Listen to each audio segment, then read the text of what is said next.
তোমরা সবাই চাকরি পিছনে না ছুটে উদ্যোক্তা হতে পারো বা বিশেষ খামারি হতে পারো। যে কোনো কিছু, ছাগল, গরু, হাঁস, মুরগি যাই হোক না কেন, লেগে থাকো, সফলতা একদিন আসবেই।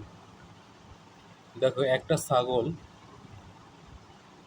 6 মাস পর পর বাচ্চা দেয়, তার মানে হলো বছরে বাচ্চা দেবে 2 বার, এবং যদি সেটা পূর্ণবয়স্ক এবং মানে বয়স্ক ছাগল হয় তাহলে মিনিমাম তিনটে বাচ্চা দেবে।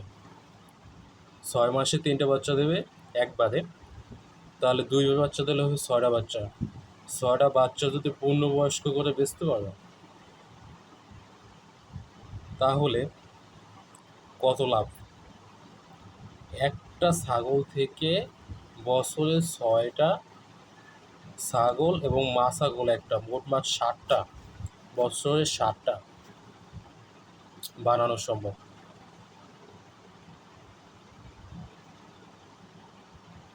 তাহলে তোমরা তো একটা ছাগল নিয়ে বসে থাকবে না, মিনিমাম 15টা 20টা ছাগল পালবা, পুরো একটা ফার্ম দেবা। তাহলে হিসাব করে দেখো তোমার লাভ কত আসে। ঠিক আছে?